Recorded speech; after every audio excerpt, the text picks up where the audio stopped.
നമസ്കാരം. മലയാളി വാർത്തയിലേക്ക് സ്വാഗതം. പെരുന്നയിൽ NSS ആസ്ഥാനവും കേന്ദ്ര രാഷ്ട്രീയ നേതൃത്വവും തമ്മിലുള്ള പോര് വീണ്ടും വീര്യത്തോടെ പുകയുകയാണ്. ഡൽഹിയിൽ മന്നം സ്മൃതി മണ്ഡപ ഉദ്ഘാടന ചടങ്ങിൽ ഉപരാഷ്ട്രപതി CP രാധാകൃഷ്ണനും കേന്ദ്രമന്ത്രിയും സുരേഷ് ഗോപിയും നടത്തിയ രൂക്ഷമായ വിമർശനങ്ങൾക്കെതിരെയാണ് തെല്ലും വിട്ടുവീഴ്ചയില്ലാതെ തിരിച്ചടിച്ച് NSS general secretary G Sukumaran Nair ഇപ്പോൾ രംഗത്ത് വന്നിരിക്കുന്നത്. ഇരുവരുടെയും, അതായത് സുരേഷ് ഗോപിയും അതുപോലെ തന്നെ ഉപരാഷ്ട്രപതി CP രാധാകൃഷ്ണനും നടത്തിയിട്ടുള്ള പ്രസ്താവനകൾക്ക് പിന്നിൽ വ്യക്തമായ രാഷ്ട്രീയ താല്പര്യങ്ങളും ഗൂഢലക്ഷ്യങ്ങളും ഉണ്ടെന്നാണ് NSS നേതൃത്വത്തിന്റെ വിലയിരുത്തൽ. മന്നം സമാധിയിൽ ആർക്കും പ്രവേശന വിലക്കില്ലെന്ന അടിസ്ഥാന നിലപാട് വ്യക്തമാക്കുമ്പോഴും സുരക്ഷാ പരിശോധനയുടെ പേരിൽ നായയെ, അതായത് സ്നിഫർ ഡോഗുകളെ സമാധി സ്ഥാനത്തേക്ക് കയറ്റാൻ അനുവദിക്കില്ലെന്ന കർശന നിലപാടിലാണ് സുകുമാരൻ നായർ. NSS ഒരു ക്ഷേത്രം പോലെ അതീവ വിശുദ്ധിയോടെയും ആദരവോടെയും കാണുന്ന സ്ഥലമാണ് മന്നം സമാധി. അവിടെ പ്രോട്ടോകോൾ പാലിക്കാനെന്ന പേരിൽ നായയുമായി വന്ന് പരിശോധന നടത്തുന്നത് അംഗീകരിക്കാൻ കഴിയില്ലെന്നാണ് NSS നൽകുന്ന പരോക്ഷ മറുപടി. ശബരിമലയിൽ പോലും VIP സുരക്ഷയുടെ ഭാഗമായി പോലീസും സുരക്ഷാ ഏജൻസികളും നായയെ കൊണ്ടുവന്ന് സ്നിഫർ പരിശോധന നടത്താറുണ്ട്. ഭരണഘടനാ പദവിയിലുള്ളവർ എത്തുമ്പോൾ നൽകേണ്ട സാധാരണ സുരക്ഷാ പ്രോട്ടോകോൾ മാത്രമാണിത്. എന്നാൽ ആചാരങ്ങളും വിശ്വാസങ്ങളും പാലിക്കപ്പെടേണ്ട വിശുദ്ധ ഇടങ്ങളിൽ ഇത്തരത്തിലുള്ള യാന്ത്രികമായ സുരക്ഷാ മാനദണ്ഡങ്ങൾ അടിച്ചേൽപ്പിക്കാൻ കഴിയില്ലെന്നാണ് സുകുമാരൻ നായരുടെ പക്ഷം. ഡൽഹി NSSന്റെ ആഭിമുഖ്യത്തിൽ നിർമ്മിച്ച മന്നം സ്മൃതി മണ്ഡപത്തിന്റെ ഉദ്ഘാടന വേദിയിലായിരുന്നു ഉപരാഷ്ട്രപതിയും സുരേഷ് ഗോപിയും NSS നേതൃത്വത്തിനെതിരെ ആഞ്ഞടിച്ചത്. നിങ്ങളാണ് എല്ലാമെന്ന് വിചാരിക്കരുത്. മന്നത്ത് പത്മനാഭന്റെ സംഭാവനകൾ കാരണമാണ് നിങ്ങൾ ഇന്നത്തെ നിലയിലെത്തിയത്. ഞാൻ പ്രസിഡന്റ് ആണെന്നോ ജനറൽ സെക്രട്ടറി ആണെന്നോ പറഞ്ഞ് മന്നം സമാധിയിലേക്ക് ഇന്നയാൾ വരരുതെന്ന് നിലപാടെടുക്കാനാകില്ല എന്നായിരുന്നു ഉപരാഷ്ട്രപതി CP രാധാകൃഷ്ണന്റെ വാക്കുകൾ.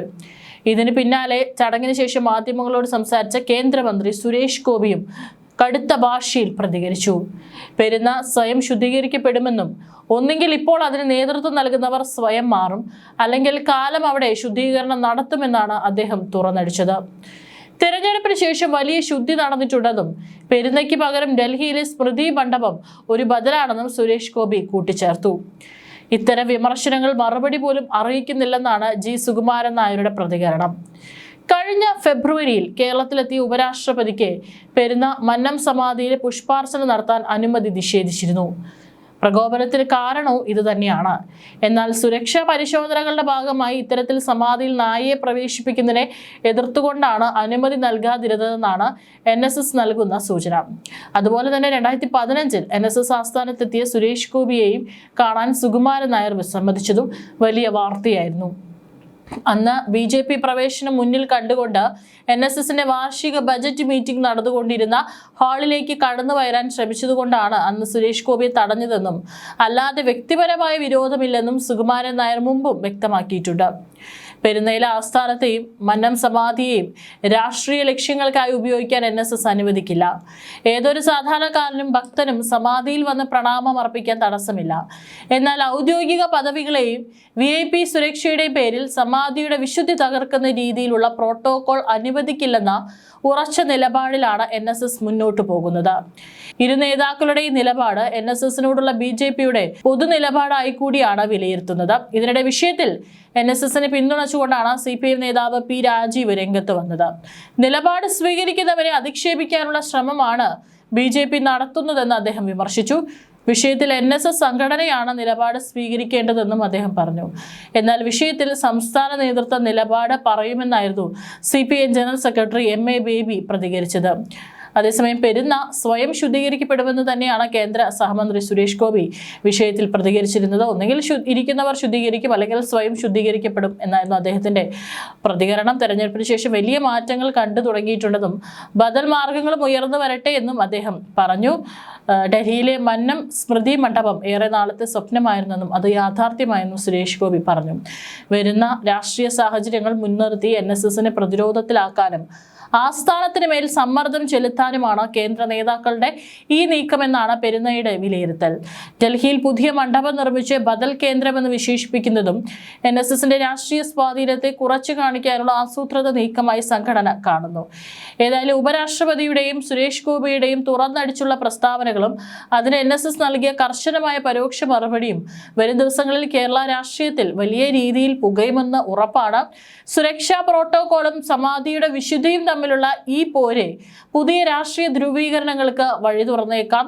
തുടക്കത്തിൽ തന്നെ സർക്കാരുമായിട്ട് ഒരു ഏറ്റുമുട്ടലിലെ സുകുമാരൻ നായർ മുന്നിൽ നിന്നിരുന്നു. ചില വിമർശനങ്ങൾ മുഖ്യമന്ത്രി VD സതീഷിനെതിരെയും അദ്ദേഹം കടുപ്പത്തിൽ തന്നെ ഉന്നയിക്കുകയും ചെയ്തിട്ടുണ്ടായിരുന്നു. ഏതായാലും ഈ ഒരു വിഷയത്തിൽ മറ്റാരുടെയും അഭിപ്രായങ്ങളൊന്നും വന്നിട്ടില്ല. ഇതിനിടയിൽ തന്നെ ഒതുങ്ങുമെന്ന് വിചാരിക്കാം. ഇതിപ്പോൾ ഒരുപാട് തവണയായി NSS ആസ്ഥാനവും ജനറൽ സെക്രട്ടറി G സുകുമാരൻ നായരും ഇത്തരത്തിലുള്ള വിമർശനങ്ങൾ കേൾക്കാൻ തുടങ്ങിയിട്ട് കുറച്ച് നാളുകൾക്ക് മുമ്പ് മുൻ മന്ത്രിയായിട്ടുള്ള KB ഗണേഷ് കുമാറും വളരെ രൂക്ഷമായിട്ടുള്ള ഭാഷയിൽ തന്നെയാണ് അദ്ദേഹത്തിനെതിരെ കൊമ്പ് കോർത്തത്. അന്ന് മുഖ്യമന്ത്രി VD സതീശൻ സുകുമാരൻ നായർക്ക് സമയം നൽകാതിരുന്നത് സമയത്തിന്റെ പരിമിതി കൊണ്ടാകുമെന്നായിരുന്നു ഗണേഷ് കുമാർ പറഞ്ഞിട്ടുണ്ടായിരുന്നത്. മുഖ്യമന്ത്രി പദവിയിൽ ഇരിക്കുന്നയാളെ അവൻ ഇവൻ എന്നൊക്കെ വിളിക്കുന്നത് അന്തസ്സോ തറവാടിത്തമോ അല്ലെന്നും ഗണേഷ് കുമാർ അന്ന് പറഞ്ഞിരുന്നു. ഇപ്പോഴത്തെ മുഖ്യമന്ത്രി VD സതീശൻ കഴിഞ്ഞ 25 വർഷമായി തൻ്റെ ആത്മസുഹൃത്താണ്. പക്ഷെ ഇന്ന് ഞാൻ അദ്ദേഹത്തെ കാണേണ്ടത് മുഖ്യമന്ത്രിയായിട്ടാണ്, സുഹൃത്തായിട്ടല്ല. മുഖ്യമന്ത്രിയായി കാണുന്നതാണ് മര്യാദയും അന്തസ്സും. അല്ലാതെ അദ്ദേഹം വന്ന് എൻ്റെ കാലയിൽ പിടിക്കണമെന്നൊക്കെ പറയുന്നത് ശരിയുള്ള കാര്യമല്ല. അദ്ദേഹം മുഖ്യമന്ത്രി തന്നെയാണ്, മാനിക്കപ്പെടേണ്ടയാളാണ്.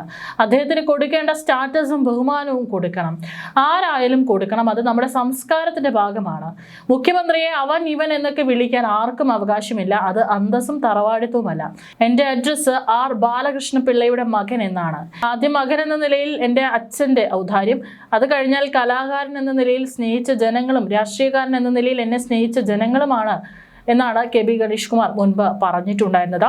ഏതായാലും ഡൽഹിയിൽ ഇപ്പോൾ ഒരു മന്നത്ത് സമാധി ഉയർന്നു വന്നത് ഇപ്പോൾ NSS ആസ്ഥാനത്തുള്ള അല്ലെങ്കിൽ അവിടെ എത്തുന്ന ആളുകൾക്കുള്ള വേണ്ടത്ര ഒരു പരിഗണന അല്ലെങ്കിൽ അവരെ അവിടേക്ക് പ്രവേശിപ്പിക്കാത്തുള്ള ഈ ഒരു രീതിക്ക് ബദലായി തന്നെയാണ് ഡൽഹിയിൽ ഇപ്പോൾ ഒരു മന്നത്ത് സമാധി ഉയർന്നു വന്നിരിക്കുന്നത്. ഏതായാലും സഹമന്ത്രിയായിട്ടുള്ള സുരേഷ് ഗോപി പറഞ്ഞതുപോലെ ഒരു ശുദ്ധികലശം പെരുന്നയിലെ മന്നത്ത് ആസ്ഥാനത്തുണ്ടാകുമോ എന്നുള്ളത് നമുക്കും കാത്തിരുന്ന് തന്നെ കാണാം. പല വിമർശനങ്ങളും പല കോണുകളിൽ ഉയർന്നുന്ന ഒരു സാഹചര്യം തന്നെയാണ് നിലവിൽ ഉള്ളത്.